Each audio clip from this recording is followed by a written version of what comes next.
Concert Crew Podcast, we back again. Yes, sir. Yes, sir. Yo, let's do this. Today it's all about the W, man. The Wu-Tang Clan, man. Enter the Wu-Tang 36 Chambers 30. Woo! 30-year anniversary.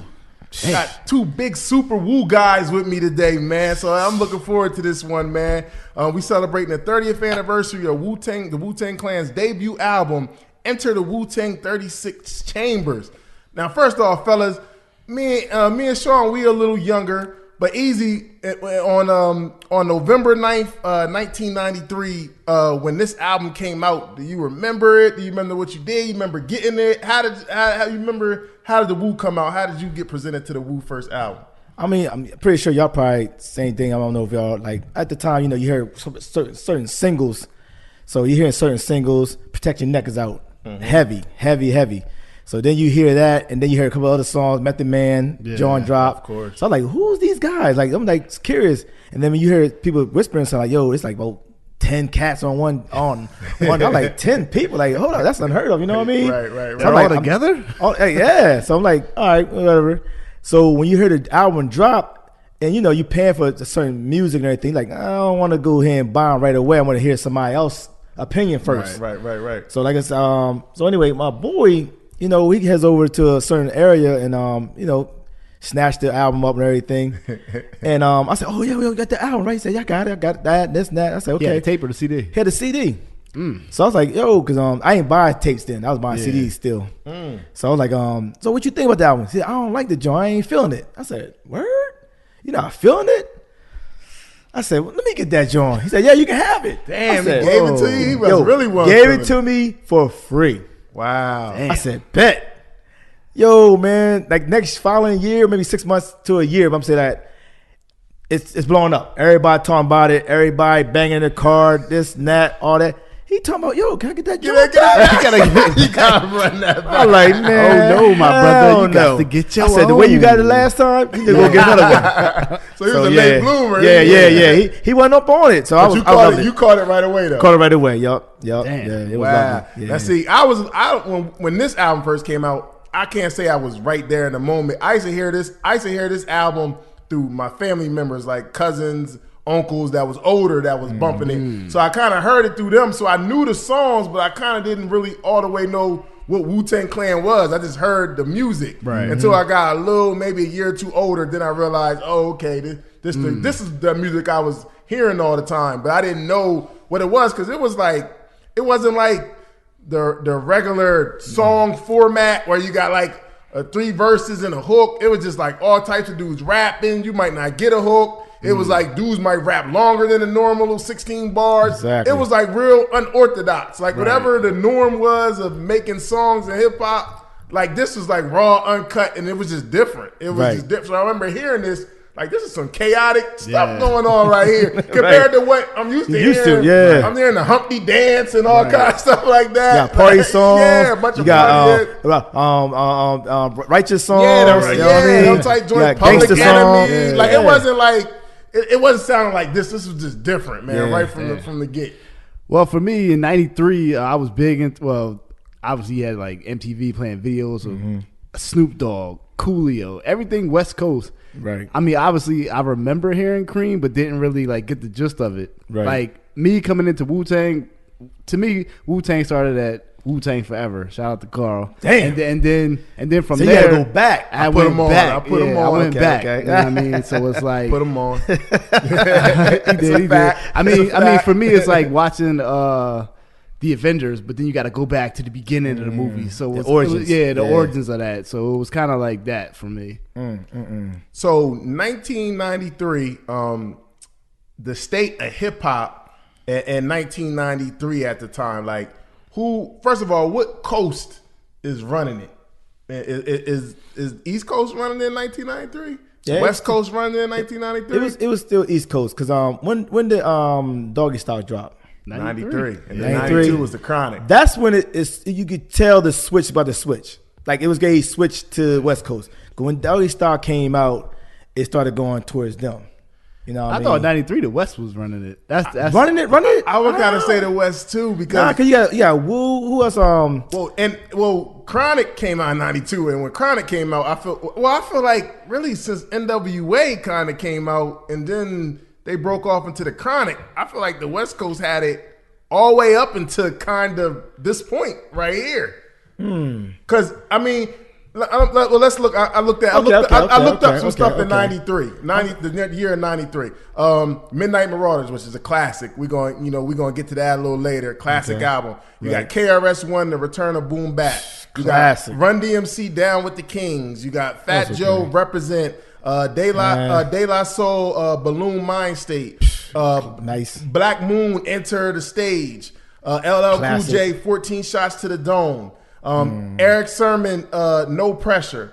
And then you got 93 to Infinity from what's the West Coast group name? Farside? Not Farside. No, Souls of Mischief. Souls of Mischief. They had one hit. Yeah. So I feel like it was dope hip hop coming out of the East Coast, but it wasn't really like popular. It wasn't really like running like airways kind of. Like I think Death Row kind of still had it, and I think this right here is the beginning of when it was like it started turning around again. The Biggies, the Nas. I think this was like the groundwork. Like they put the groundwork in, then Nas and Biggie and all of them, and then it was just straight back to the East Coast to me. I feel like Wu kind of started it though.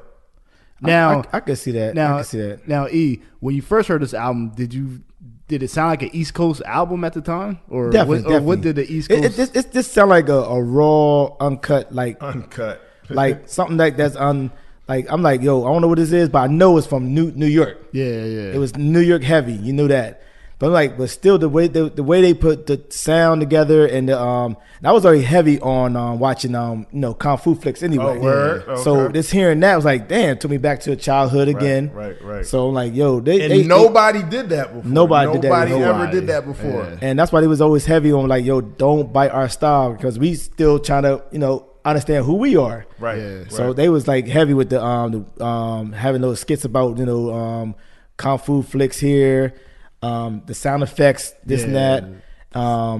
They was just coming in. Everybody was dope from 1 through 8 of the members was dope.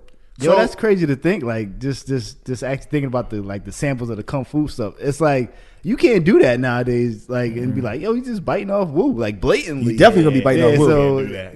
You can't get away with that. You got to be affiliated, or it's gonna be like you straight biting. But we had like somebody. I mean, I don't know if he was part of the. He wasn't part of the Wu, but it sounded like Wu. What was that dude that had that? Hey yeah. Whoa, you know what I'm talking about? It's a dude. What's his name? I'm not sure if he from Jersey or was he from New York. He had a song something just like the Wu-Tang type of style, but he wasn't from the Wu. He had a song. It was hot though. I wonder if he was an influence. He probably was. I can't think of that song. I know the dude name or nothing like that. But have to be. But it's weird. But anyway, he may have been an early influence. Maybe. But it's like, but when they was born out right at that time, nobody was doing it, and I think that's the reason why more people like gravitated to it heavy because it was brand fucking new. So before this album dropped, like how familiar do you feel the public was with Wu? Like were they still a mystery before the album dropped? Kinda. I know we had Protect Your Neck out there. And was Method Man out as a single? Method Man before the album? I think that dropped right before the album. That dropped so too. we had Protect Your Neck, and then we had Method Man. But I feel like, correct me if I'm wrong, I feel like the public still really didn't know the Wu-Tang, like what they really was as a group. Nobody knew. We was all still puzzled. Like we was like figuring like who the hell they are. You gotta think about it. We had no videos of them. So it was like when they did drop a video, we was still kind of lost because they was like one match the face with the sound. One dude had a mask on his face. Like what's going on with this guy?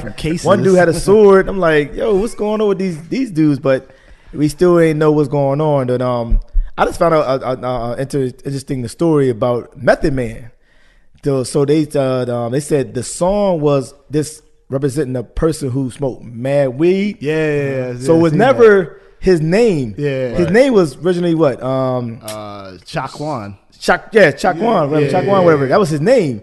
So that once they around their way they played the song Method Man a lot So when the public heard it, they kept saying, you know what I mean, they call him the Method Man. Method Man, So right. the song was basically just representing people around your way that smoke weed. Right. So it's a basic song about somebody smoke weed. And, But he just went with they it. went with it and say, yo, then, you know, You Method Man. you're Method Man. Yo, when I found out that story, I was like, now it makes sense. Mystery of the Chess Boxing, ODB shouts out all the members. Shaquan. He don't say Method Man. He don't? He don't? He says That's true. Shaquan. Yes. Yeah. There you go. See? So, I didn't find out about yeah. that literally like 2-3 months ago. Yeah. You been know about that? Nah. I seen Meth on I want to say Drink Champs. He said on there. He said on there? Okay. I was like, oh shit. I heard a Riz talk about it. Yeah. All right, so now we got the album cover, and we got the name Enter the 36 Chambers. That originates from the martial arts films Enter the Dragon in 1973 and the 36 Chambers of Shaolin in 1978. So that's where the title originated from. Then we got the album cover. You know, we got to think about the album cover, man. It stays with the theme of martial arts. Yes. It's still a mystery. You don't really see faces, so you Still don't see know faces. who they are. To this day, I don't know who's on the Man, what, front like of who what. are, I don't know. Are they who- actually members? Are they just people? Like, are That's they? nothing, dude. I don't know if that's the members. Are they actual rappers? Or Or they- they just people with I think it's masks some of the on? members, but I don't know who exactly is who. Like who's what. You know what I'm Still a saying? mystery. Yeah. Still a mystery. Yeah, still a mystery. But I mean, like, even the title songs. Did y'all ever like go back and watch the movies? Nah. This y'all being real though. I probably know more. Yeah. I probably would see the movies and be like, "Yo, that's from Wu-Tang's album. Like Right. that sample from Wu-Tang album." Yeah. And you would and once you hear it throughout the movie, you would hear the sample throughout the movie. Well, I take that back. I have seen Enter the Dragon. I've seen Okay. Enter the Yeah. Dragon. Yeah. Okay. I haven't seen the 36 Chamber of Shaolin. I've You seen talking Enter about the like Dragon. I'm talking about not the Shogun Assassin and stuff like that? Shogun. I ain't seen that. I ain't I seen don't that. think. I think I did see that. I seen that was on Liquid Swords. I seen that. I Just seen sampled that. a lot of those. Yeah. Yeah, nah, I ain't seen all Yeah. that. I seen Bruce Lee joints. That's Yeah. about it. That's about it. That's as far as I kind of went. Not talking about where they got the actual Wu-Tang into the Dragon. The Wu. The 36 Chambers joint. Yeah, But yeah. I I ain't ain't seen seen that. that. I ain't seen that one. I Okay, ain't all seen right. that. Nah, I ain't Yeah, seen that. I seen the one you talking about, the Bruce Lee. I seen Yeah, that. yeah. That's the only one I seen, man. Okay. But so I would probably see those movies and be like, oh, I know that Yeah. sample from Wu album or one of they albums like that. All right, man. So enter the Wu-Tang 36 Chambers, the debut album from Wu-Tang Clan, released on November 9th, 1993 on BMG, RCA, and Loud Records. Recording sessions took place during late 1992 to early 1993 at Firehouse Studios in New York City. The album was produced entirely by RZA, man, with some of the other members did some co-production on some of the songs. First of all, the concept of Wu is interesting because it started with three cousins, RZA, ODB, and Jizza. Yeah, and they were going on, what was it, All Together Now was the name of the group, something like that. Right. So Together Now. actually, rest in peace and shout out to Biz Markie. Biz Markie was big. Mm-hmm. He discovered them kind of early and tried to help them get on. And then Jizza ended up signing with Cold Chillin' Records. Right. And RZA signed as Prince Rakeem to Tommy Boy Records. So they had two solo albums. Mm-hmm. The solo albums didn't do well. They both ended up getting dropped respectfully. Then it's crazy because RZA said, I shot the Wu-Tang to Tommy Boy. And they ended up signing House of Pain over Wu-Tang Clan. So he like, damn, man. He was like, they signed some white boys over. So, but shout out to Everlast. But they but they regrouped, and RZA connected with Ghostface at that time, and then with Ghostface, they kind of put together what they kind of considered like an all-star lineup. That was like his brother-in-law because Ghostface because he's messing with his sister. Yeah. So they kind of put together like an all-star lineup of like the best MCs that they knew. Yeah. Most of them was from Shaolin, but a couple was from Brooklyn. ODB is from Brooklyn. Jizza's from Brooklyn. Jizza's from Brooklyn. Yeah. Master Killer's from Brooklyn too, right? Brooklyn, yeah. And then everybody else was from Staten Island. Yeah, exactly. So then they came together. They pitched it to Loud Records. What's my man name? Steve Rifkin. Steve Rifkin. Oh, he loved them. And they pitched it to him, convinced them, and let them be a group, but then put solo albums, and the rest is history, man. Definitely history. We get to we get to this album, man. Enter the 36 Chambers. So track number 1, Bring the Ruckus, featuring Ghostface Killer, Jizza, Inspector Deck, Raekwon, and RZA. Bring the motherfucking ruckus. This is a hard, like. Yeah. It was hard and gritty. Yeah, it was a grimy first That's song. one thing about RZA. He was always making sure he had that shit so gritty and like, you know, really like he was hitting hard with them drums. Yeah. Yeah, this was real grimy. Like to start off the album, like this is like right from the beginning, you're like, okay, this is different. Yeah. I knew from the door, like, yo, these cats ain't playing. Yeah. You know what I mean? They about their business. It's like when anybody fuck with us, get out the way. We here. Them Yeah, drums is like dirty too on Yeah, this beat, man. all I feel of like it he's like is. hitting like buckets with like, you know what I'm saying? Like It's like going to war. Yeah. Like going on a war type of shit, a war path. Yeah, this was grimy first single. They all kind of went in, did their thing. Who got the best verse on this? I'm gonna say I always You like said- Dex verse. you like Dex verse. Yeah. I like Dex. I like verse too. Dex verse on a lot of Dex? albums. Especially on this, A especially on lot this. of songs on this album. Heavy on this. Deck was heavy on I this. like Deck verse. Pretty much most of the songs that Deck is on. Yeah. I think he honestly bodied. like his verse. I the think he best. bodied on everybody Yeah, too. this Yeah. is dope, man. I agree with that too. Track number 2, Shame on a Nigga, featuring Method Man, ODB, and Raekwon. Shame on a nigga for trying to run game on a nigga. This is very up tempo compared to Bring the Ruckus. Yeah, it was. It's It a little was more more upbeat. tempo. Yep. Yo, they all kill this, man. Yeah. They all kill this to me. They all, ODB got busy Especially to me. especially Method ODB. Man got Yeah. busy. Raekwon, they all killed this to me, Right. man. One thing about them, like if you go back and listen to this, it's like they sounded so young and hungry. Yes, they did. Yeah. You know what I mean? It's like, yo, these cats are like back and forth. You go, I go. You know what I mean? Wherever you bring it, I'm bringing my style. You bring your style. It's gonna meet in the middle. Yeah, this was a song where I feel like they all got busy in their own respective way. And then, you know, the Shame on a Nigga, ODB kind of continued that later in his solo career, kind of ran with that on his singles. But, you know, that started from this album and this song right here. And he got busy. He don't always get credit for rapping, but I feel like bars, like, well, he was all right on this song, man. Years come out to play. Yeah. Track number 3, we got Clan in the Front featuring RZA and Jizza. But this is really like a Jizza solo song. Jizza's the only one that raps. Yeah, he definitely showing his lyrical skill on this joint.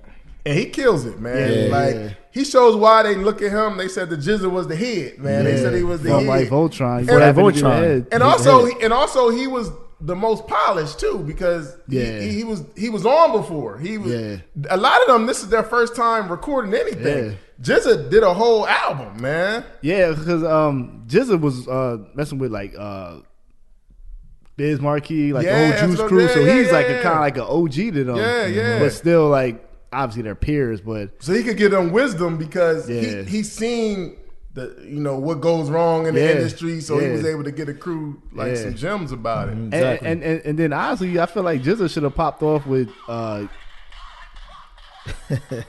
What is that? Like sound effects. Nah, but honestly, like Jizza should be in that same category as Kane, Rakim, because he's in that class, but he just didn't get. He just didn't get he didn't have the music to match that right pick it there. up. But yeah, he is in that age lane, So man. then he got his second pickup during the early '90s, so. Right. Clan Even in the though- front, let your feet stomp. Niggas on the left, brag shit to death. In the hood on the right. To add to wild it, like for the night. that's crazy. They brought this together, right? And like you said, both those two had their own albums. Yeah. They come out and do something totally different from what you Totally did before. different. You know what I'm saying? Like Totally. This I don't know ain't if y'all, I don't know if Prince y'all heard them other albums. This ain't no girl come do me. Yo, Yeah. I tell you that Genius album was. I had that joint, yo. Damn. Really? Yeah, I brought that joint. And I didn't even know he was gonna be part of the Woo. Damn. That's what crazy, but I You brought just it. like cold chilling stuff at that I time? mean, I don't know what made me buy that album. I'm trying to think what single it was he had. I like, you know what? I just grabbed it and it was like, Maybe the girl come do me. that was always something. Come do me. Yeah. I don't know if it's that song. they made him do that song though. They man. did, let me tell. That was bad, man. But I ain't gonna front. I like the I like RZA joint. The RZA joint. The Rakim joint? right here. The Love You Right Oh, Here. yeah. I like that joint, yo. I was kind of a fan of that. Time is moving I ain't gonna slow. fry. Life is a drag. Yeah. I like that joint. Track number 4, we got Wu-Tang's Seventh Chamber featuring Ghostface, GZA, Expected Deck, Method Man, ODB, Raekwon, and RZA. Yeah, I think I'm pretty much everybody on this joint. Yeah, in the beginning of the song, it's like the interlude where Ghostface is telling him my man was laid out like a baby. Oh yeah. Yeah. All types of blood. Is he blood? Is he dead? Is he dead? Is he dead? What do you mean? Is he dead? Laid out with a whole bunch of blood. That's one thing with the skits was funny too, Yeah, yo. You know like what I a mean? newborn baby. Newborn baby, God. Yeah, God. Yeah. I like this beat. Is he dead? Fuck you mean is he dead? Yeah, he was funny with that shit. Yeah. But And it this was is pretty dope. much most of them on this song. Yeah. Man. I like this beat though, man. Yeah. Beat crazy, man. Dope, man. That's dope. And then we go to track number 5, Can It All Be So Simple, featuring Ghostface, Raekwon. This is the 3rd single. And this is kind of the beginning of Ray and Ghost, the duo. going back and forth, kind of yeah. thing. And you know, they later did a remix to this on Cuban Links. Cuban Link, yeah. But this is like the beginning of the 2-man team of them, team, man. yeah, them back and forth. Yeah. To me, this is when that album picks up.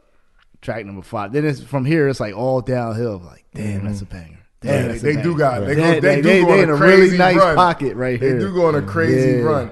But this also, I feel like most of this album is kind of just raw rapping. Yeah. This kind of is when you see Raekwon go into his lane and Ghostface go into their lane and like Yeah. more like the street The life street, kind of yeah. thing. Most of this album is just they kind of just rapping. It's just Yeah. kind of like raw, uncut. And they giving bars. For sure. This is like a little moment where they kind of go into where the future kind of took Yeah. them at with their chamber, as they say. They hit, man, another hit, man. And then at the end of the song, Method Man and Raekwon doing their interview. It's like the interview, like a radio interview. Yeah. That was definitely dope. Yeah, dope, man. Can it all be College so- radio at that. Yeah. Showing how they had to grind to, go from this place to this place to, just so people could hear their music. Right. Wasn't no streaming, wasn't no. Oh, it definitely wasn't none of that. Straight out the That probably was a real interview, man. I'm Yeah, thinking, man. yeah. I'm thinking like that was a real interview. Yeah. Because I could see them making that run. And Yeah. then when they used to do interviews, it used to only be like 2 of them. Yeah. Like 2 or 3 of them, like all the members. Yeah. It might be like Meth and Raekwon or Yeah. Meth and ODB. It'd be like 2 or 3 of them to represent everybody. So you Right. might not even know who the other dudes Yeah, are. exactly. Like, who is you, man? I'm in the group. Word. Nah, man. Can it all be so simple? Dope song. Dope Oh, song. hell yeah. All right, track number 6, we got The Mystery of Chess Boxing. This was co-produced by ODB, actually, man. Featuring Ghostface, Inspector Deck, Master Killer, Method Man, ODB, Raekwon, and You God. Yeah, this is the first time we hear You Got. Yeah, Yup. yeah. The first time he's introduced. And Master Oh, Killer, this it's is the only. Protect Your Neck though, right? He is on. Yeah, He's on two. Yeah, He's yeah, on 2 songs. This is the first time you hear him on this Master Killer, album. Yeah. This is Master Killer, the only time he's on the album at all. There you go. His only verse. That's only verse. Yeah. Exactly. But it's the first time you hear You God. But man, Inspector Deck kills this song Yeah. to me again. It's hands down. And they had this is not considered a single, but they had a video for this song. though. Yeah. And it, with the chessboard, chessboard, which was 93. That's pretty dope. Yeah. Meth on the hook. Yeah, Meth was a hook master, man. Meth was- Ghost had a good verse on here too. Yeah, Ghost wasn't that bad. He did. Ghost was good. Nah, he I did. think pretty much everybody did their own thing, held it down, but they weren't touching Deck. though. Inspector Deck, man. Master Killer had a good verse too. He had he went to his pace. He kind of slowed it up, but it worked with the song though, man. He It did slow it up a little he bit. slowed it up, but That's what he do. He always slow it up. That's what he man. do. They say, That's that's him. his lane. He Well, always- I'm sorry. I set the microphone on fire. Right. Right. Styles Barry and carry like Mariah. Yo, Deck was a problem, man. whole problem. Deck don't get enough credit. No, he I don't, don't at all, man. Like- Like he's one of my favorites out of the group. Deck is man, a for problem. real. Deck is man. that guy, man. I was like kind of really disappointed on that single when he finally went solo. Oh, I he dropped the ball on that, man. mean, I wish I would knew what the original would have been. Yeah. You know what I mean? That'd be But crazy. You know how they going back and like Nas is supposed to be putting out the original I Am. Like I would wish I could hear the original I know, version like- of whatever his album was yeah. gonna be. before the fire or the flood, right? Yeah, Flood, I know that joint is crazy. That's I a crazy. know that. Spider-Man theme. The way he was album. rapping, there's no way Yeah. it couldn't have been crazy. Nah. Like because he was in the zone, man. Word. Track number 7, we got Wu-Tang Clan Ain't Nothing to F With. Yes. Co-produced by Method Man, featuring Inspector Deck, Method Man, and RZA. Hmm. This song is not an official single, but man, this song was moving in the clubs and the Yeah. parties. Man. This is It's another hit that was always bringing that motherfucking pain. yeah. You know what I mean? Yo, Like, it should be ain't like nothing- mosh pit style pit, when this yeah. came on, man. And like this Yeah. used to get people going. It do get you up. It This do used get to you up. get you going, man. Again, Deck has a crazy verse on Yes, here. he do. Yes, he do. Man. But RZA get busy on here too, RZA though. does too, RZA gets yeah. busy on here, man. And I do like the way Meth get on the track. The Meth will come out Tomorrow. Yeah, that joint go hard. Yeah, He came with his own different Yeah. flow. Yeah. I figured out something with Meth, man. What's that? Why I think he worked. A lot of his raps, now I'm listening back to it now, he would throw familiar like pop culture stuff Like, yeah. out there that you know, so it makes it catchy and easy to Yeah. remember his bars over everybody. Like that. Like Yeah. so, or like hey, like Fat Yeah, yeah. Album. You know why? He was good at He doing remind you of what's the other two cats that was popular back then doing the same thing. The two cats that cause that was a style everybody was Nice and doing. Smooth. Not so much smooth. The dude with the dreadlocks. That's effects. That's effects. Oh, Yeah, they was doing okay. more like that That's Yeah. effects type flow. You know what I mean? Method Man was. Yeah. So he would just say he was dope as an MC, Yeah. but he would say catchy stuff like Yeah, to that get you during the going, flow yeah. that so people be like, yeah, I know that. Yeah. Like, I remember that. That brings me back to my childhood, or Yeah. you know what I mean. I always like take you down like memory lane a little bit. Yup. But man, this song right here, man, Wu-Tang that ain't nothing to fuck with, Yeah. yo. When this song came on, like they used to go crazy. Yo, the club I was seen crazy. it. And, Tear it this- up, tear it up. This and is stuff, crazy. Yeah. Like it was straight mosh pit style. Like you see people get elbowed. Oh, elbow, get pushed. jump in, Yeah. jump in, I jump thought around like this was yeah. hip-hop. What's yeah, going on? Yeah. It was straight rock star style, Yeah. like rock star style for sure. It remind you of that like what's name? How they like the ball heads they coming through like Onyx. Onyx. Yeah. Remember that? yeah, that type Slam vibe. dance. So that sand dance, I tell you, yo. And then the beat, That was and a serious. lot of people done sampled that over the years. Oh, yeah. but Yeah. that beat Tiger was crazy. style. Tiger style. Man, what the hell is that? That Tiger beat is style. crazy. What? Tiger style, yeah. RZA snapped on Yeah. that. Yes, he did. Yes, he did. Snap. Then that goes in right to track. Oh, they right, Sean. That's a great pocket. Track number 8, Cream, man. Featuring Inspector Deck, Method Man, and Raekwon. This is the second single. Classic. This song. is Wu-Tang's biggest song ever. Classic song, man. Everybody know what Cream is. Yo, everybody know what the cream. At Classic, the time, we man. didn't know what the cream was, but when you heard the song, you're like, hold up, that's what it makes sense. It does make Talking about sense. that money. And that acronym was dope, man. Yes, it Like, was. that acronym was dope, man. Yes, it was. I was like, yo, this is crazy right here. Yo. Like, and the way he was talking about like surviving, and then how you had to get that money, and what you got to Yeah. do to this, and like, yo. I grew up on the crime side, the New New York York Times Times side. side. Staying alive was no job. So I'm saying that people can relate to that, like you know, Yeah. the hustle and bustle. You know what I mean? You can't get it easy. You gotta get the job. If rent's due. At second you know what I hand, mean? mom bounced on old man. Yeah. So then we moved to Shaolin Land, a young youth, rocking the gold tooth, the low goose. Only way big, I was drug loose. That's what he knew. Yo, They and, was- and it's crazy because they're both like they're both like telling their stories on Same there. neighborhood, two like different they're- stories. It's like Yeah. it's like their story, man. I'm going through it. He going through it too, Yeah. but a different way. You know what I'm saying? Man.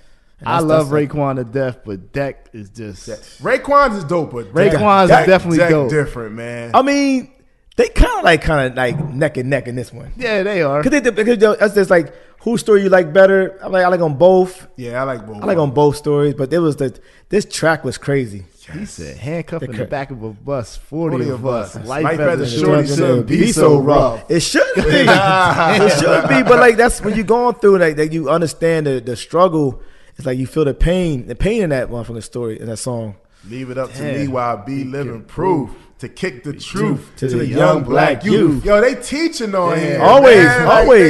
always. Yo, this is their single though. Just think about hip hop at this time. It's kind of hardcore, but this is hardcore too in its essence. But they got a message, like they giving game though, man. Like, and the video is like fucking freezing cold out there. They got like a fireplace. They got like fire. Like yo, I'm like, yo, it's real grimy, man.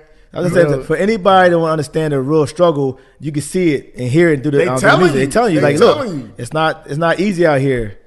We gotta do what we gotta do to get it.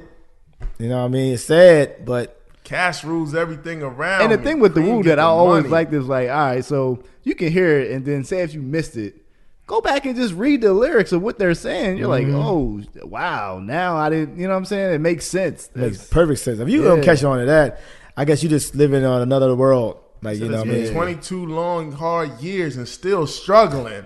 Survival got me bugging. But I'm alive on arrival. Not dead on arrival. I'm alive on arrival. That's crazy. Yo, this song is crazy. Yeah. And then Method Man came up with this hook. Captain Hook. And he's the Captain Hook. And he just took the song through all the acronym. Just that's notorious now, man. Like, it took the song to a whole nother level, man. My thing is always out. How did a RZA see who could be on a certain track?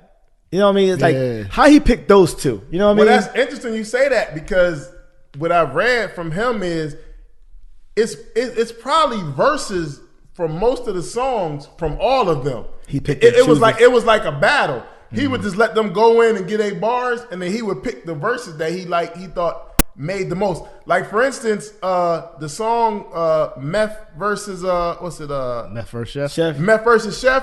They were battling on the song to see who RZA wanted to be on the song, and that got left off of this album actually. It ended up being on Method Man's first album. Method Man's first album. But that was an example of they was actually battling each other just to be on the track. That was hot too. That was hot. So that's what, and that was supposed to be on this, but they ended up leaving it. RZA ended up leaving it off and putting it on Meth album. But that's how they used to do. They used to just come in. They didn't even give. It wasn't even in the order of the song. They used to just go rap.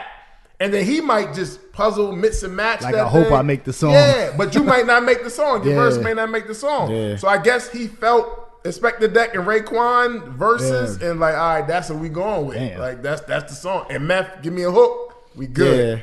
Yeah. Yep, I heard that before too. And they always like, whoever going there with the sharpest sword. Yeah. You know, you got best verse. He got the best verse. And I'm like, once again, like, who he chooses like between the two. That's crazy when you narrow it down.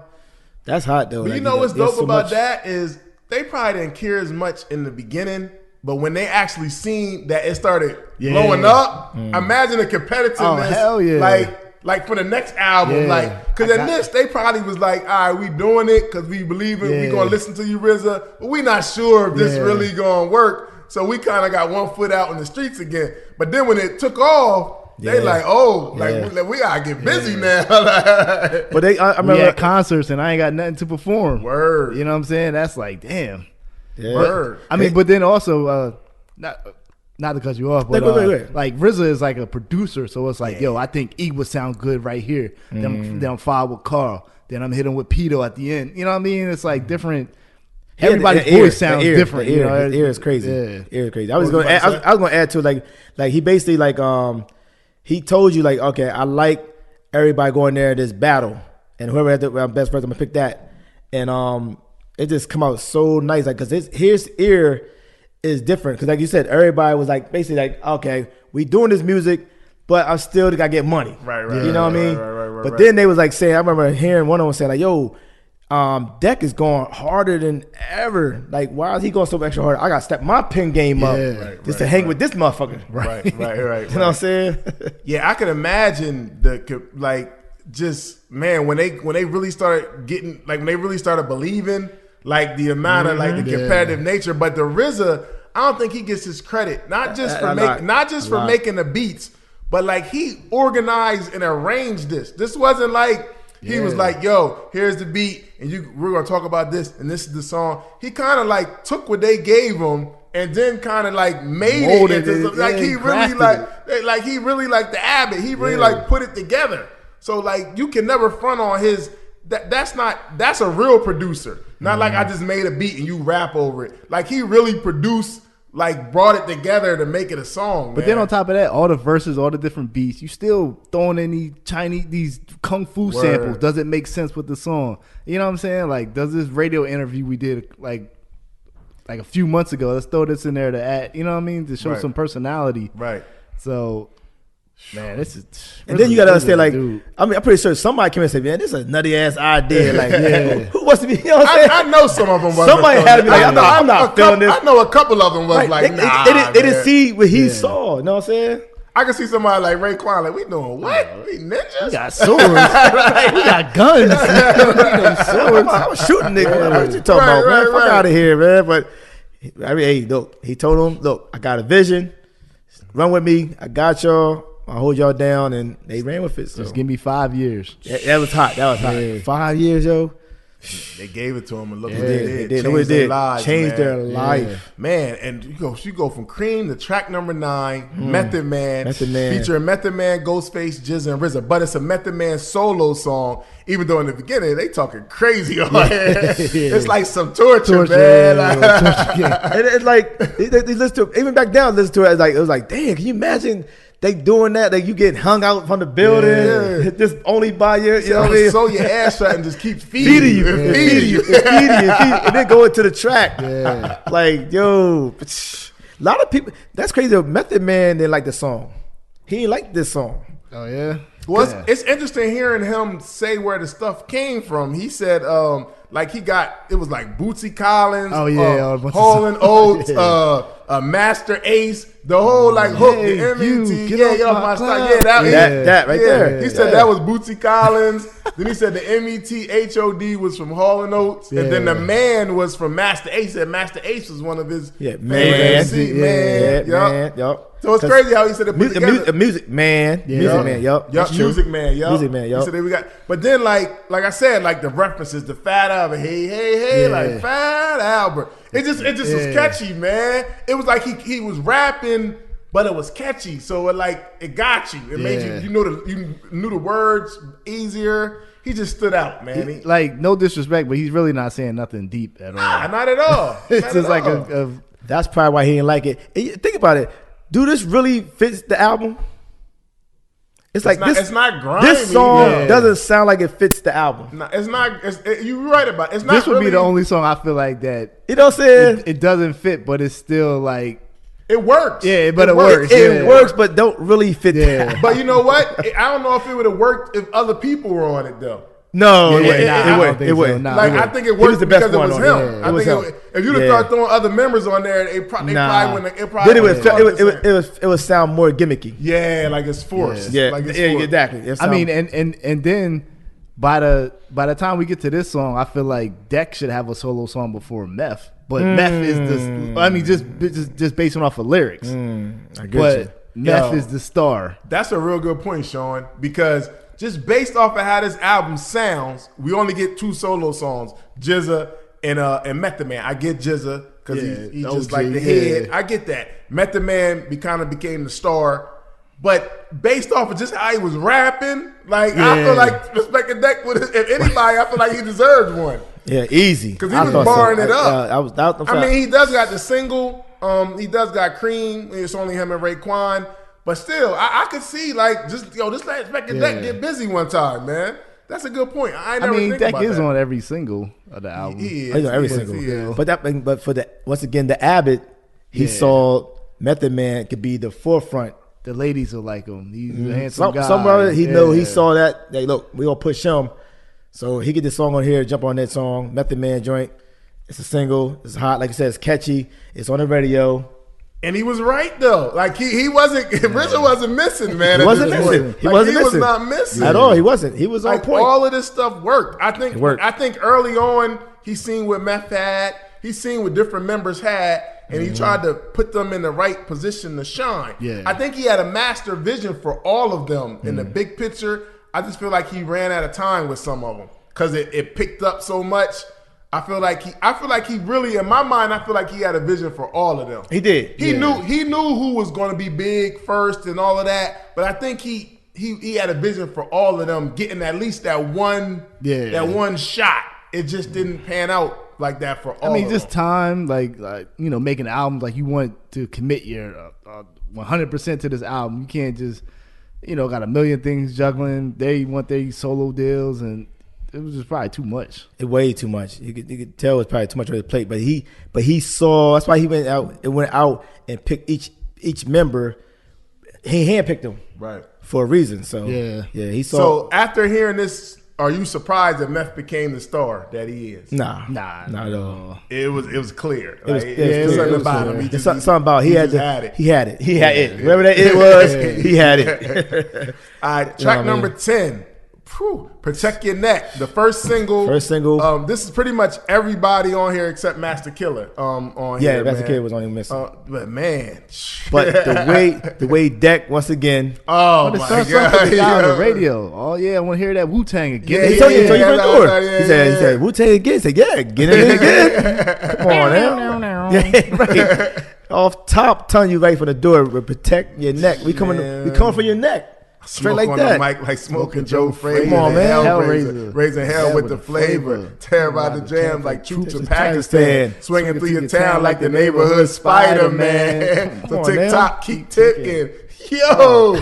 Come on, man. That is so crazy. Yo. His flow on here is crazy. Yo. He's just skipping on the track. Also, Deck don't get credit for being one of the best, opener on tracks. Yeah, that's what it is. I think in hip hop history, man, he got some of the best opening raps, man. Started it off, that's his position, man. If you're running track, get us the lead, Deck. If it's a relay, I got he starts it off. He gonna end up in the front every time, and when he handed the baton off, he's in the lead. You gonna coast after that? You can't drop it after that. He got you started, and you gotta continue with it. But other than him, he opens up. Yo, sidebar. What's your top 3 Deck openers? This one's one of them. Gotta throw Triumph in there. Oh, Triumph definitely. Number one. Triumph number one, man. This is probably second. You can name some other ones, but this is probably. Did he start off Guillotines on Raekwon's Running Wild Like a Child and Walker? I swear. That was crazy too. When he told him that was crazy. That Walker. What's the song on Ghostface album too? Which one? It's crazy. I think it's on Iron Man. Assassinations Day? Yeah, he killed that joint. Was he first day? He was like crunch time in the first quarter. He kills oh my God. Yeah. I don't know if he starts it off now. I think he started off that joint, man. Yo, he be bodying. He be bodying verses, man. I mean, body like I said, be going in. Like I said, these cats told me they had to go back. I like the top 3 on this song a lot, man. Yeah. I like Inspector Deck, Method Man, and Raekwon. And then at the end, I like Jizza, man. Jizza be teaching on this joint, man. Oh, yeah. Teaching on this joint, man. Ghost was light. Ghost was light on this joint. Ghost was light on here. Ghost was light on here. You got was light. Yeah. He was light.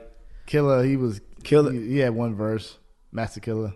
Yeah. RZA was more. RZA was like, he wasn't bad though, but then Old Dirty was like, yo, and the Jizza takes a shot at he said the Wu is too slamming for these cold killing labels. Yeah. He take a shot at them, man. Oh, he take a shot at them. They always had a song, especially the song they dropped about labels. That was tough. Read the label. That was real tough. That was Jizza, wasn't it? That was Jizza. Yeah, that was tough. That was Jizza. Tommy, my motherfucking boy. Yes. That was tough. That song was real tough, man. But this right here, Protect Your Neck. This, I'm glad they came up with this type of song to get the opener to get you introduce you to them. Yeah. That was tough. And remember the video with the stamp? Yeah, Shout out to Ralph McDaniels. He was big for getting that song on the what was that video music box. Music box. Yeah. But they had the time stamp on there. This was like a real edited, it was just real raw video, man. They was just in the hood, man. Then it's like no hook either on this song. No, just bars. Straight rapping. I don't even think to this point, I mean, I'm just going off the top of my head. To this point, has this many rappers been on a actual single song? Like that was put out as a radio single? I don't think. I don't know. You gotta go now, back. with this many people on a song? Not this many. I mean, like you have Maybe people like 4 or 5. 4 or 5. Like on the scenario. What was scenario? How many was that on that song? 5. It was like maybe 6. All 3 tribe. Yeah, three. All 3. The two tribe. All 3 leaders of the new school. 3 of those. That's 5. That's and it. I thought. It's 5. I think it's just leader of the new school. Yeah, might be 5. Yeah, it's just 5. five. Buster, Brown, and Dingo. How many that's was 3. How many was and that's Juice Crew on Juice Crew? That's just 4. No. It was Master Ace. Symphony. Yeah, right? Symphony, Master 4. Ace. Yeah, 4. Four. Yeah. Only thing I can think of is probably That's it, 5. self-destruction. Damn. Yeah. There you go. That's it. But That's it. And then the West Coast joint. Same game. Yep. So other than that, but they weren't hitting like this. Nah, not at all. This is crazy this right is here. The first single though, man. Crazy introduction. Then that goes to track number 11, Tears. Featuring Ghostface and RZA. Yo, this sample, I love this sample. Man. And it's crazy because this is more soul kind of. He didn't really do this on a lot of the album, man. It didn't. Now, you ever heard the original song? Nah, I heard the original. Oh, you gotta hear the original song. The original song, this is dope. Heartfelt. Just like this song is heartfelt. You know what I mean? So, After. And then I like when the beat drop. I love this beat, man. Yeah, this beat crazy. And that goes to track number 12. Wu-Tang 7th Chamber Part 2, the conclusion. Yeah. Pretty much everybody on here except You God and Master Killer, pretty much. Everybody else is on here. It kind of ended. This was alright. It was alright. Out of all the other songs, it was cool.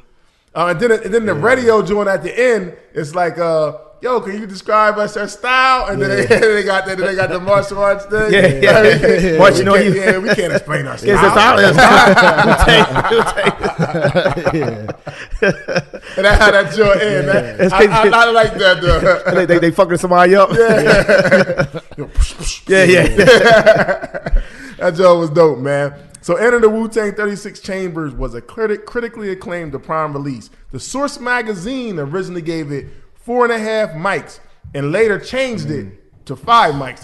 They said we was wrong. We're going to go back and fix it, give you a half mic. I like that. Despite its raw, uncut, underground sound, the album was like surprising on the charts. People wasn't really expecting it to really do nothing. It peaked at 41 on the Billboard 200, selling 30,000. This was a different time. Damn. Where you could sell 30,000 and then go on to be triple platinum. This don't happen no more, but it used to happen back then. Yeah. Because the lifespan of albums could be like a couple years, like 2 to 3 years. It's not like that no more, man. It was a slow burn. It was, like I say, it's the slow pickup. Yeah. The avalanche was picking up slowly, like that pebble. Now that pebble getting that start rolling. Yeah, that's what it was. So it's 30,000 in the first week. By 1995, it was certified platinum. By 2018, it was certified triple platinum. So 30,000 to triple platinum, man. Yes, that's just like it showed. Go ahead. I mean that just shows that like, the solo albums, people they're listening, going back. Another Wu solo album. Oh, that's dope. Let me go back and listen to their first group album. I missed it. You know what I'm saying? That's exactly what it was. Picking up steam. So they kept on just adding fans, adding fans. And I'm sure that touring helped. They would go to different areas and meet new people, man. Go to Japan, get even more people. You know what I'm saying? Get the W even more. Soon it became global phenomenon. You know how it is. Once some people start catching on, it's like, okay, I didn't understand what they was talking about at the time. And they go back and listen to it again, revisit. Yeah, it happens all the time, yo. It's crazy. Right, crazy. All right, so what would y'all say the impact of Enter the Wu-Tang 36 Chambers was upon release? I think the impact was just broaden the horizons of hip hop. You know, it made it cool for the Asians to like hip hop. Like, you know, that's the kung fu, the white boys, the white guys, they like Wu-Tang. Like, it just this to me, this took hip hop international, but still it was still like raw and real. It wasn't like nothing watered down or gimmicky. It was like raw lyrics, and it's like, if you like Wu-Tang, like, you a real hip hop fan.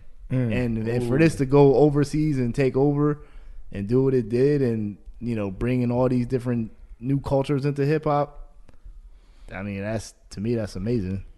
I think I think the impact was huge because this sound, nobody did this. This is the beauty. You know, a lot of times we get to focusing on like the negative stuff in hip hop, but to me, this is the beauty of hip hop right here. Like, we could come up with a whole different sound. Like, nobody sound like the Wu. Like everybody, some people was biting different people's styles and all this. Nobody sound like the Wu. They had their own signature sound with the kung fu, all of that, the raw, gritty, the record sound like they was made in the dirtiest basement ever. Like, it was totally new. And to me, the impact was huge because I'm not comparing them music wise, but you know how on the West Coast had NWA. Yeah. Like, this was like the NWA of East Coast, but in a whole different way. They was just hard. It was just uncut. They had more members. They was better MCs. Yes, and it was just raw, uncut bars.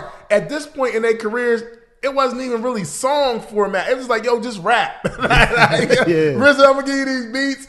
And just rap, and it developed like a cult-like following, like quickly. Yeah. The W just everybody wearing the W, man. The W is like a logo, like a flag, like tattoos of it. Yeah. Like you said, like they right now, they probably make more money touring internationally than they do in the United States. Which is sad. That's how much it is sad, but that's how much they built their brand worldwide. Yeah. Like, and it started with this. It started with like this. Some people will call this underground, even though it sold 3 million copies. Some people will call the way it sound, they would call this underground rap. Yeah. And they was just, man, the impact was huge because this album started the shift. To me, it started the shift of the East Coast taking over. Like, this was like the grimy foundation, and then Nas came, and then Biggie came, and it was a wrap. Yeah. It was a wrap. West Coast was over for a minute, like until like a while, like a long time. It was all the way back to the East, probably until the South came in and started popping. Like it was the East Coast. This started. It was Wu-Tang, Nas, Biggie. Yeah, Nas and Biggie, because they were solo artists. You gotta give them more credit because they were doing most of the rapping. But like Wu-Tang, you gotta give them their credit for that 93 before both those albums came out the year after. They laid the foundation, man. But then on top of that, you gotta think about the record deal that they did at the time was revolutionary. Yeah. The record deal. You know, how many producers got inspired by this album? Kanye. I'm sure Pharrell got something, you know what I'm saying? Like, Just Blaze, all these soul producers we like, and you know, the samples and the movie skits and all that, like, they probably got heavily influenced by this album. They try to pick RZA's brain. They're like, yo, just to talk to him, like, yo, what was you thinking? Like, how was you coming up with this? Kanye be calling RZA in to help produce songs and stuff like that. Like, you cannot deny the musical genius of the RZA, man. It can't be denied. And what he was able to do with Wu-Tang Clan is legendary, man, for sure. So, like, how would you describe this sound? Like, what is the Wu-Tang Enter the 36 Chamber? If you was to describe the sound of this, like, what would you say it is? What do you think, E? Their sound was like, first of all, it was like no other. I agree. So it's like it separates from all the rest.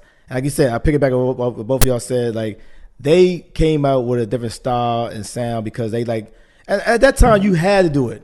Right. Everybody was trying to do their own thing, and that's another thing. It's hard to come up with a different concept, the style, be original, be like creative. And at the time when he came with an idea that nobody had, and it was like, and it worked. Because at first you think about it, it kind of was kind of gimmicky at first. You know what I'm saying? Because the sound effects and kung fu and everything. But it worked for them, and they ran with it. So their sound, I can't really describe it because it's like no other. Like, no one sound like them. So if anybody else can say it sound like musical art.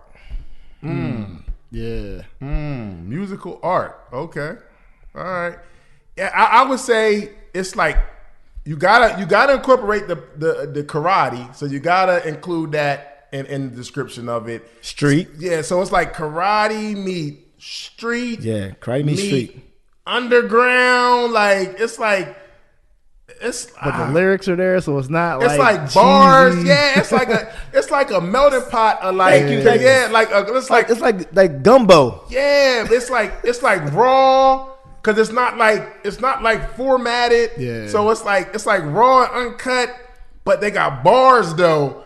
But it's street and then it's karate and it's just like we're gonna throw it all together, man. But then like the next album, here comes the religion aspect, here comes the wisdom. Yeah, they ain't even going to that lane yet. They ain't even going there yet on this. This is just raw and uncut. This is just this is the raw version. Like I said, this right here gave you a little bit of different ingredients, and we take this, and take that, and put it all together, and we came up with this. Yeah, man. Here y'all go. We got y'all. Give y'all a little bit of because think about how hip hop started. Nobody know what the hell was doing, how it came about, and everything. They just know like we got a certain sound, we got a DJ, and we got an MC. Put them together and just make it work. Let's tell our stories. There you go. Tell our stories. We got a hook from somewhere, maybe some samples, and then go from there. Because what they say, take the one song and then loop it. Yeah, during the break beat. And then he come on there and talk over that. We'll just keep looping it over. And I'm gonna talk over that. Right. And it's going with some rhymes over it. You know what I'm saying? So it's like, because back then, the DJ was the man. Yeah. Right. So as long as he playing the music, got the people are dancing. Here he come talking about on the mic. On the mic, I'm talking about you, how you doing, you're spinning, you're cutting everything. The people doing this, boom, boom, boom, and then all of a sudden it's like, what? Let's start. Yeah. Right. Telling the story. Yeah, it's getting recorded. Yeah. Yep. But what you were saying about the West Coast, East Coast thing, like I was thinking like, Kung Fu and stuff. I was thinking like Wu-Tang would be like Marvel's Avengers, and like the West Coast Dre and NWA, they would be like the Justice League, like DC. Oh, wow. Wow. Exactly. Like, this is where the stars. I said when we did the Wu-Tang Forever 25 episode, I said like the way they presented the group at that point with the nicknames on it, I said they were like the Avengers, man. They're like the rap Avengers, man. Yeah, they all superheroes. You call Dre and them the DC Comics stuff? That's messed up. No, that's not a knock. DC's all right. DC's all right. You don't like DC? I mean, they got Batman. But they Batman. They got Superman. Superman is one of the toughest in any universe. Who's Superman? Snoop? He can't be stupid. But I see what you're saying. I mean, I'm not to dumb it down. Right. But I mean, like Marvel is definitely killing it. Yeah, absolutely. They got better character development. Very. So what did this album mean to New York hip hop? Because we talked about at that time you got Midnight Marauders, you got KRS-One, you got Run DMC's last album. Well, not second. Pretty much most people consider that their last album. So it wasn't really like a lot coming out of the East Coast. More underground kind of stuff. Yeah. Stuff that we liked because you just liked hip hop, but it wasn't really getting out there to the masses like that. It might go gold or something like that.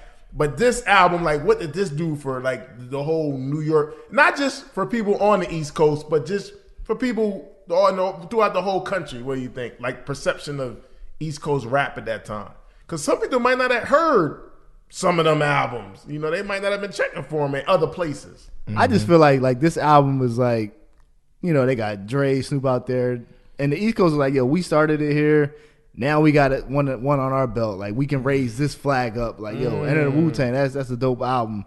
Then here comes Biggie. Here comes Nas. Everything's starting to shift back to where it started. I feel like it definitely did. I agree with you both. It's like I didn't think about it at the time. You're right. West Coast was up and coming. They was like showing everybody we here. We do make music too as well and everything. And then they like, okay, y'all running it right now. But then Wu-Tang came and say, look, kicking the door. We bringing it back. Yeah. You know what I'm saying? So show you like we're going to go back to lyrics. I mean, I ain't saying the West Coast didn't have lyrics, but they wasn't bringing the real strong lyrical content. Right. You know what I'm saying? Right. So Wu brought that back. And then, here come, the other ones, like you said, the Nas, the Big, the Mobb Deeps. You know what I'm saying? But you can tell everybody had a different sound. Right. Yeah. You know what? I think the Wu sound, I'm just thinking about it. I think the Wu sound helped bring it back to the East Coast because it was a lot of nice dudes, but for the most part, they was kind of. I ain't saying they was exactly alike, but they was kind of in the same boom bap kind of lane. The Wu sound was so different that it was like, okay, what can take us away from Dre and Snoop and their Parliament Funkadelic samples and stuff they using? Oh, I got karate samples. Like nobody on the East, so you can't say like, okay, this sound like with KRS-One doing. This sound like, you know, I mean, even Tribe had their own jazz sound, but it didn't sound like this. Nah. It wasn't grimy like raw like this. It was jazz samples, which was dope. Don't get it twisted, but it was still different. Like nobody was bringing like this. Primo had his, you know, boom bap, which was dope. When, you know, like Gangstar and stuff he started doing with KRS-One on the Return of the Boom Bap. But this was just so different, man. Like it was just. I could feel like people was like, yo, what is that? Like, who are they and what is I don't know what this is. But you know what? I just feel like Kung Fu and hip hop always kind of been like together. Like people always karate, doing kicks and flips and in the hood for sure. Yeah, in the hood, that's what I'm saying. Sure. Yeah, what's that movie? But they ain't put it on a record though. Nah. It wasn't a record. What's the movie? Dragon? The Last Dragon. Show Enough and all that. People break dancing. It's a cult classic. It's a cult classic, but still. It's a terrible movie, but it's a cult classic. Bruce Leroy? Yeah, Bruce Leroy. That's my shit though, yo. Shogun was the truth. You got that. That was my movie, man. Yeah. That's a cult classic, That's definitely a classic. Like even that late 80s going into the 90s, everybody was on that being real positive. Mm-hmm. Positive rap was hitting. Everybody talking about being black. Uplift the roof, doing that, but then it's like you said, it switched because they was talking about that gangster rap. Mm-hmm. The gangster rap kicked in. Oh, that's the Wu came in. It's like, look, we can be gangster as well, with street and everything. Yeah, with a message. With a message. Yeah. With a message. Dope. So we can make it. We can give y'all edgy, hardcore stuff like NWA 2 and Chronic and all that Death Row, but we got a message with our thing. We still want you to think the truth to the young black youth. I'm trying to tell y'all, like, still think for yourself. Yeah. Question everything and around like you said, they ain't even getting to the 5%. They ain't even scratched the get surface that of that yet. yet. This is just at all. raw. This is still raw. Wow, that's a good point. They ain't even getting to none of that yet. None of that. You know what I mean? But I like also they also got outside of that Das Effects sound, because Das Effects came on the scene and a lot of people was doing that sound too. Yeah, a lot of people doing that. Everybody. Yo, can you imagine if Enter the 36 started the way Wu-Tang Forever started, with that 5-minute Papa Wu skit? That shit would win way over so many people's heads. Yeah, at that time, you gotta build them up. Yeah, exactly. I was just thinking like, they would have a totally new perception about them if they kind of flipped the intro. I don't think they would have did it like that fast anyway, because they were still learning. Yeah. And they ain't really find themselves yet all the way as artists. They were still like trying to find out who they were at that point. Right. By the time Wu-Tang, you had all these solo albums at that point, so they was seasoned at that point. Exactly. What did this album do for the group as solo artists, you think? I think it just put them out there even more. You know, like, we got the Meth album, we got the Raekwon, we got the ODB, we got the GZA solo album. It's like, it was damn near like 5 classics. Ghostface, Iron Man, But it basically they set you up to like when you like, okay, I know now they going solo, which is unheard of. Again, that's something different. Like, you know, all those members going solo. So now it's like, okay, they had a group album. Are they breaking up? Yeah. We're like, are they breaking up? They're not breaking up. They're doing their own solo thing, but they still come together and still do the the group project. But now you like, okay, solely you get to understand who they are individually. And they're all over the album. And now still get you to come on my album. I need you to come on my album. So like, damn, like I'm still getting the Wu sound. It's still a Wu album. It's a Wu album, but I'm getting my chamber. I'm getting that. I'm just highlighting one guy, but it's still a Wu album. Exactly. Man.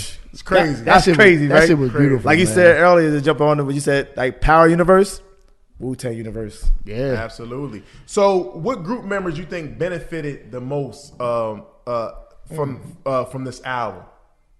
I think they all did. I mean, all. Well, and not all of them. It's crazy because now we gotta look at it in hindsight. Right. You know, all of them. You can't say all of them in hindsight. Nah.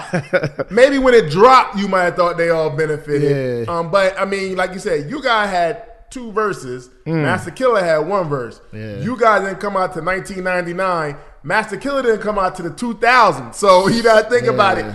2 verses, 1 verse.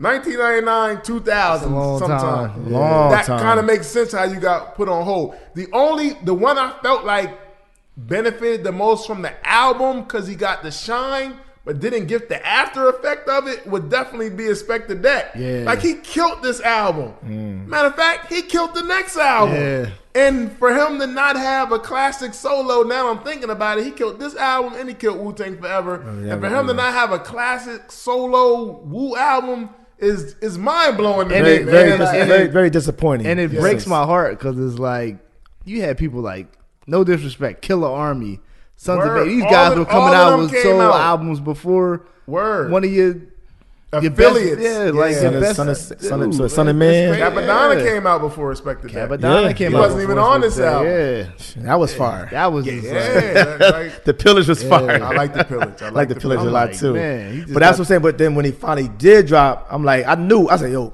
Deck drop, his shit gonna be just as fire as like rest of them. It was kind of like it was let good, down. but it was good, but it wasn't. good. You know, it was disappointing even more than it dropped so late. That's what it was. Is that the team wasn't like Yeah, it there to wasn't backing support him. him. Still, yeah. That's what it was. Like he was there to support Yeah. them. Yeah. I'm like, damn, man, Yeah. you don't got no features from none of these guys. Like it was like a couple guys. Like it was like the B team. Yeah. And that was disappointing because I'm like, yo, he brought his A game for all of y'all. Like all y'all verses was crazy. So yeah, I feel like Deck benefited from the album, but he didn't get the back end of it. Of course, Meth shined. He had a solo song. He shined. Jizza, had a solo song. He shined. The RZA as a producer, period. He shined. He shined on it. I wasn't, the biggest fan of his. I can't really say but- Ghostface. This album, do you think he really shined on this album though? Not Ghostface? really. I don't really think Ghostface shined. As much as- Ghost shined on Raekwon's album. Yes, he did. That's when Yes, he he that did. was That's his when I coming out started. party. That's when I started liking him. That is When he was on the Ray's I joint. think he went to another level on that. Yeah. I think Did he? I think he was still finding himself Yeah. on here, and I love Ghostface, but it's not. It's kind of just like raw. It's not like you like Ghostface had the craziest bar on that song. Like not yet. Not yet. And like I said, like hearing this album right here, he was my favorite. I already had my favorite, which was Deck. And I was like, okay. Ghostface Raekwon got busy on here though. Yeah, he Raekwon got busy. Raekwon, on here. Genius got busy on here. Genius definitely got busy. Jizzy got busy on here, man. yes. But it definitely set them up Set them up for them for sure. like I said when I talked about the Wu-Tang Forever. I said we had the end of the 36 Chambers is like the Avengers album, and then we had the lead up with all these solos albums. Then we got the next Avengers album. Yeah. Right, Avengers 1, Avengers 2, and then, like I said, like everybody We're gonna was build solo. up with some more solo movies. Movies, and then we're gonna get you movies. this big Wu-Tang Yeah, Forever, yep. man. It's like Endgame, man. Yeah. Go back into the origin of every individual. Game part 1 and 2. And come back. Word. Yeah. And it was executed flawlessly, man. Like you got to give the RZA his props on there, man.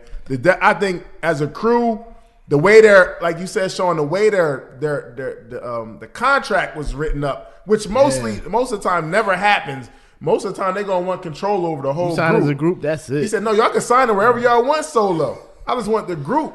Like that. Yeah. That's some creative freedom, man. Right there. It is. That's unheard That was of. dope, Back man. then, at that time, Shout out to Steve Rifkin. Shout out to man. Steve Rifkin and Yes. Loud Records. That was dope. to Loud to do that. That was a Yeah. gamble too. It was a gamble. And it worked out. A white Yes. man at that. A white man. Wow. Yeah. Wow. All not bad. Nah.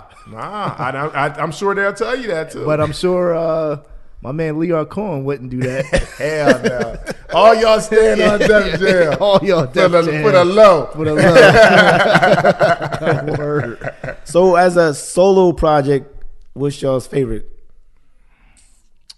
individually? Oh, mine is the Purple Tape, man. Purple Tape. Only keep, Yeah, I'm only- gonna go with only Raekwon, keep- Purple like Tape. that right there. That right there to me is Of RZA's, all of them, or just like before they did the before Wu-Tang Wu-Tang Forever. Okay. I got you. My next one probably is not even Wu-Tang era rapping because it's like it was a mixed in producers, but then Ghostface got busy on that Supreme Clientele. Exactly. Man. That's after the what's his name, that's after the wave. I just say me. That's what I'm saying. Supreme Clientele to me, man. Like I love that album. But before they said after whatever, I'm gonna go with Ghostface was in a zone on Supreme Clientele. Yes, he was. But I don't consider that like Wu like the golden era because RZA really didn't.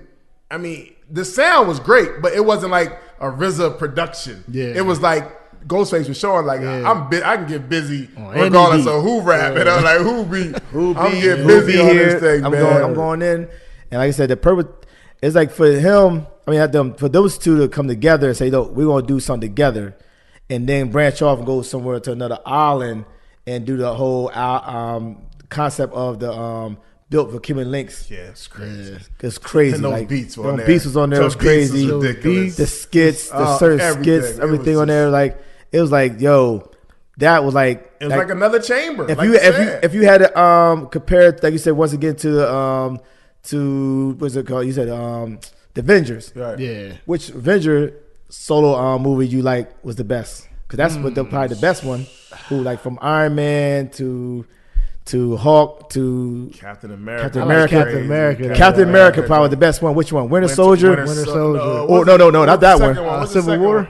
Civil War was crazy. And that was the best one. And then easy. Then with Cuban Link, it was filled with rapper. It was filled with Wu members. It felt like, yo, this is. It was cohesive. It was like we all support this. That's what I wanted Deck to get. I wanted Deck to get that Wu love. Yeah.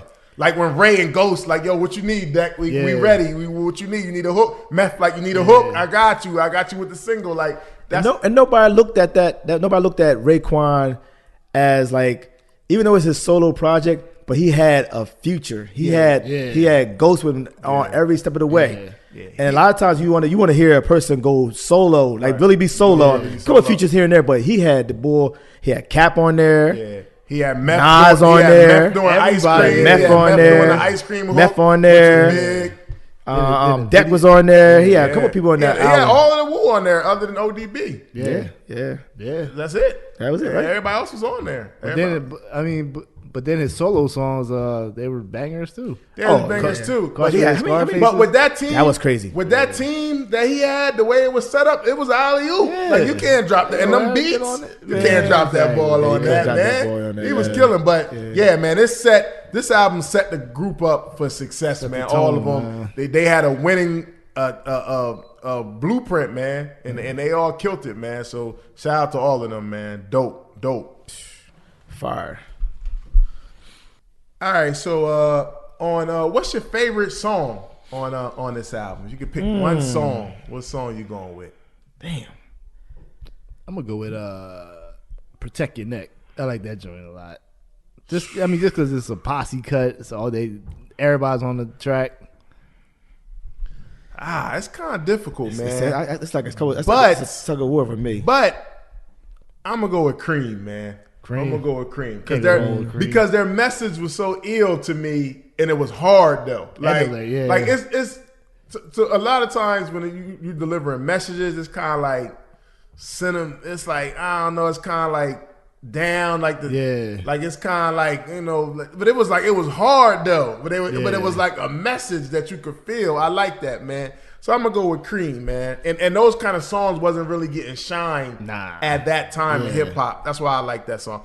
But man, you got some joints on here, man. I mean, Method Man is crazy. Protect Your Neck is crazy. I like Mystery of the Chess Boxing too. Oh yeah, the Mystery of the Chess Boxing is crazy. That probably bring the motherfucking ruckus for me. Bring the Ruckus is hard. That's the single. That's the first song. Like John was hard. It's a lot of joints on here. All them joints are hard. Like Sean, you said they went on a hell of a run at one point where it was just like, damn, after track 5, it's like, yo, it's just bangers after bangers. Then they give you a little song to make you think a little bit, then right back at it again. Yeah, that was a nice pocket. Yes. All right, in the Wu-Tang Clan's group discography, not solo albums, in their group discography, where is this album ranked for y'all? I'd run them down. Like you got this Forever, Wu-Tang Forever, the W, Iron Flag, 8 Diagrams, 8 Diagrams, A Better Tomorrow, Better Tomorrow. Maybe maybe like one more we missing, I think. All right, that's pretty much that's it. pretty much it. Yeah. I'm gonna say this probably second. I'm gonna go second too. I thought you was gonna say one, E, but nah, I ain't gonna do that. I can't do forever. Forever is forever. I thought maybe I was saying this because I'm a little younger and I was more in the moment when Wu-Tang Forever. But to me, Wu-Tang Forever was like a moment, man. It was. I'm gonna go Wu-Tang Forever number 1. This number 2. Definitely number 2. And the W number 3. And then after W. that, yeah. What was that last album? Better Tomorrow. Better Tomorrow. Was that? That's a recent. I thought it had something to do with recent after that. You talking about the one that What's Your Name did, but it ain't really have all the members on there. Like you talking about the one that the most what's recent the one DJ with Mathematics. Mathematics. You talking about that That album? one had Redman on there. Yeah, Redman was on all the singles. That joint was fire. I like that. Yeah. I don't really think that's a Wu-Tang album as a group, but it might not be. That's crazy you say that. It's not on here. You gotta watch the naming on there because not on here. It says that'll be Wu-Tang. like Wu-Tang. It says Wu-Tang and don't say Wu-Tang Clan. They don't say Clan. You're right. I'm looking for it now. I don't But see it. that album That's is dope, crazy. but I don't consider it a Wu-Tang album. But it's I dope agree with album. that. Yeah. I'm gonna say number 2 for me. Wu-Tang Forever. Oh, that's My favorite double album of all time. Easy. Yeah, Wu-Tang Easy. Forever to me, that was just the moment. That was a hell of a moment. It was like, everybody's on a shit. double like, album. It was like we running the world. Like we really like taking over the world. Just the beats, the rhymes, everybody was on point with it. That was a moment, man. That was even though that's like far as rap had put out double albums. That's the best double album to me. To me, that's my favorite. And then, of course, his favorite out of the group, and Wu Forever. This second. Yeah, that Wu-Tang They Forever. both give me the same type of vibe. When I first heard it, I was like, I fell in love with it. But this right here was like one of those joints. I first fell in love with. Wu-Tang Forever just elevated everything. Everybody. Production, the bar. Like as great as we talk about Expected Deck on this album, he rapping even better on Wu-Tang Forever. Yes. Like he shined to me. It get better. He was the best rapper on Wu-Tang Forever too. Yeah. That's crazy. Yeah. They got With better. all these nice dudes, and he was the one that stood out. And he don't got one solo joint that really go. Low key. Album. That'd been another time for him to drop another album after that. You know what I mean? Should Like, have dropped right after that. Right after Wu-Tang Forever. He should have been up next for sure because he shined on that album. I think after Wu-Tang Forever, I think Meth or Raekwon dropped. And then Their Capadonna dropped. The second And then one. Capadonna dropped. Yeah, in Capadonna. 98. Yeah. Then a whole bunch of affiliates, like you said, dropping albums. Nah, Deck shouldn't have came. He shouldn't have waited that long. Deck should have been out. Yeah, that's definitely a second. All right. Has any album came out in the past 30 years that reminds you of Enter the Wu-Tang 36 Chambers? Hell no. I don't. To this, it stands alone. As a group? Once again, Nah. I mean, I can't think of nobody that's close to that sound. If you did sound like them, you're biting, and it would sound whack. You know what I mean? So I can't think of nobody. Short answer, no. Right. Basically, but short answer. I'm always gonna try to reach. So and I had to dig deep to reach on this one. I had to dig deep. No, not Griselda. No. Listen to the explanations. So one, I'm gonna go. These are all reaches. I said my short answer is no. By the way, I'm already giving you. I want to hit a reach. Little disclaimer. Number one, I'm gonna go with Boot Camp Click. But here's why: Boot Camp Click had the success as like entities apart. But then when they came together, everybody was waiting, and they just didn't. Yeah. They just didn't give you the energy together. But they had the talent. Yeah. They just couldn't come together and bring. They couldn't this. deliver. They didn't deliver. But they had. We heard enough music from them that was dope to think like, oh, they about to come together and do this Boot Camp Click album. Yeah. And then it was like, Yeah. I see what you say. I mean, maybe I heard you say like I thought you was talking sound wise, but you saying as far as them. I mean, sound wise, just energy wise, it could be a whole different kind of element. I got you. And sound wise, really nobody. Nobody. I'm also gonna go with they don't have Wu-Tang sound, but they had an underground kind of thing going. DITC. Okay. They just didn't have their sound. They were more like soul sample kind of sounds, but they were underground. They all were nice MCs though. Oh yeah, hell yeah. They just didn't have the classic songs that we look back at, like Cream and Protect Your Neck. But they was dope, respected MCs. You would say, right? You know, as a group. You got Lord Finesse. You got Big L, Fat Joe, AG, Showbiz. What's the other one? Diamond D. He rapped on there. Fat Joe. Yeah, and they had dope production. They just didn't. It's not remembered. The songs weren't rememberable. Right. And then I got one new school reach. Pro Air. Pro Air had a joint called Peep the Apocalypse. Pro Air. Yeah, and Joey Badass in them. And that's the closest. That's actually the closest album to the raw sound to this than any of them other albums I named. They had the raw sound. They just didn't have like songs that you remember, like classic songs. But they were raw and they was dope. That's when they had my man Capital Steez was still with him. Was still alive. Nice. Man, Desi Hines. What's the other dude? Kirk Knight. Kirk Knight.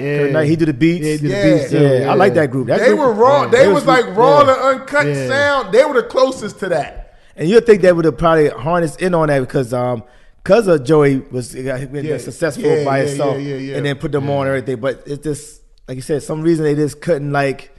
Well, that Capital Steez loss was big for them. Yeah. Because he was like right there with Joey Badass as far as that. Yeah. But then when Joey Badass dropped the 1999, he dropped 1999 before, and they all was on there, a lot of hits on there, and they was getting busy as a crew on there, like a Wu album almost. But that group album was dope, man. That group album was real dope. It was called East Coast. What do they call it? East Coast something. Oh, that's what the other ones too. You talking about when they got. It was Pro Air, then it's Pro Air. It's another group. It's another group. It's a whole bunch of them. They Flatbush Zombies. Not Flatbush. Ooh, not them. It was like two other groups. Then they had the East, whatever you said. It was called the East Coast something. East Coast something. That was like their super group when they was really coming together. Yeah. But that's really nobody though, man. At the big picture, those were some reaches. I was gonna think about Tyler the Creator, his crew. His crew. They had like a lot of members too. What were they called? They had a name. Future? Odd Future. Odd Future. Yeah, they did have a lot of members. I just don't feel like they had. And some people tried to make that comparison, but then when I heard their music, it was just like, like some of it was Sweatshirt okay. Earl. Sweatshirt Earl was all right. He was all right. Another one of them is Damo Genesis. He all right. Genesis, yep, remember those. I mean, they did have a lot of members. If you ask me to take Pro Air or Our Future, I'm gonna go with Pro Air. I'm going Pro Air. But back to the original, you're right. Boot Camp was the closest. They had it. Had their own style, had their own sound. But when they came together, they dropped the ball. Yeah. Because I was disappointed. I was like, I couldn't wait till that Boot Camp job. I was like, okay. Well, I like, no. And the thing about it is they had some buzz, too. They had some buzz. Especially you had Smith & Wesson, Sean Price, Helter Skelter, Buckshot, OGC. OGC was dope. I'm like, come on, man. Was nice, yo. Strain was nice. What? Top Dog. What's other boy? That whole crew, man. Louisville Slugger. They definitely dropped the ball. They as a group wise. They came together. I said, dang. They definitely had the talent. I thought that joint was pissed. I'm like, what happened? They had a couple joints come out. Their solo joints. They was fire though. I ain't gonna lie.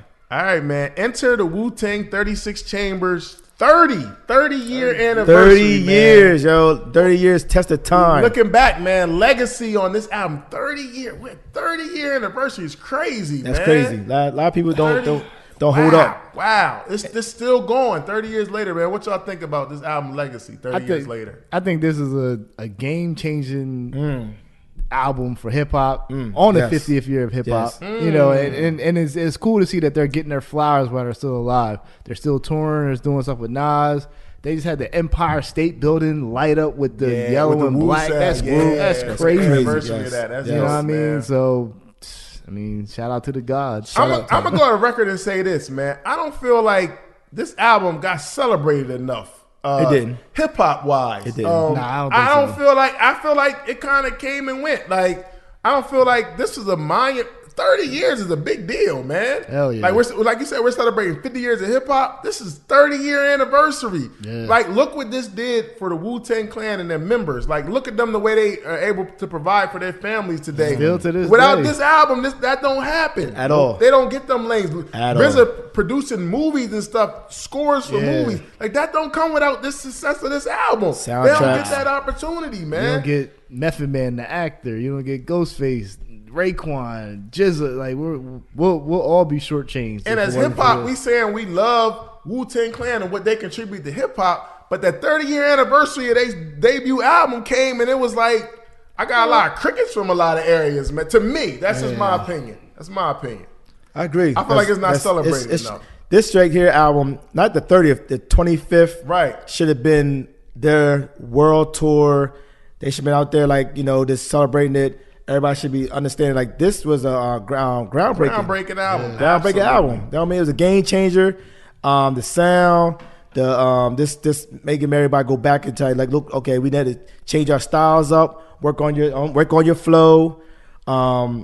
It's just one of those things, like you say, it was pretty much kind of slept on, because you got to think about, at the time, people wasn't really on it. It had to go back. And that's so we true. say it had to go back and like Yeah. buy it, and Yeah, it went triple platinum like what, years later? 2018. That's It came out in crazy. 1993. It went That's triple crazy. I platinum. remember buying this at Borders Records. Borders and Books. Borders and books. Right over there by Toys R Us. I can't Right. remember. I know exactly where it's at, Yeah. but you brought it in there. I can't remember where I first How bought much this you pay? album. How much you I pay can't for it? remember. It had to be like $18.90 something. $18. Yeah, because they were high in Borders. I Borders high. might have bought this album at like Best Buy. Best Buy. Remember when Best Buy had a crazy hip hop section Yeah. with, Yeah, with yeah. long aisles and stuff like Yes. that? Come on, Rose. I think I might have Circuit bought City, this too. too. Yeah, Circuit City did. Circuit Circuit City. City had That's the my spot. discount Yeah. I on love- Tuesdays. They had Tuesday. I was there on Tuesdays. But they had a super long hip hop aisles back in the day, man. Yeah, This was on a man. Friday albums. Wow. Yeah, This remember- one? No, Tuesdays. Tuesday. They come out It's Tuesday. yeah. It's Tuesday. Yeah, man, everything was Tuesday. It was then, about man. Tuesday. Yeah, it's Now Friday everything Friday now. now. Yeah, this is a classic album, like you Classic said, man. Groundbreaking, game changer album right here, man. That set up hip hop. It changed the sound of hip hop. It changed the sound of New York.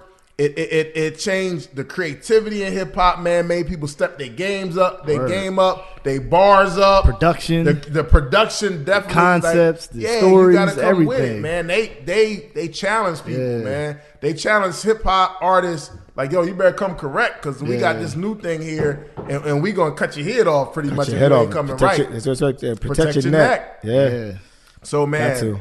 classic album, man. Happy Very dope. 30-year anniversary. Yo, Sean, we went. Happy, Remember, happy. was that 25 years that we went to DC for the Wu concert? Might have been. Yeah, That 25 was years. 25 yeah. years. That's 5 years after. That was a dope Yeah, concert. yeah. They performed this whole album in entirety. Yeah. See, there you go. So y'all went to see that. That's Yeah, dope. every member was there, except Ghostface, but his son was there. And then they did like a bonus. They did the whole album straight, and then they did like a bonus song of other Wu hits. And Redman was there too. Yeah, yeah, Remember that too? Oh, Yeah, it was word. dope. Okay. Yeah, it was dope. Okay. It was a dope show. It was in DC. DC, man. the anthem. Yeah, that's a dope spot nice too, spot. man. That's a Yeah, nice nice spot. spot. I missed Yeah, that. that I was wish a I dope, saw dope. That was a dope show, man.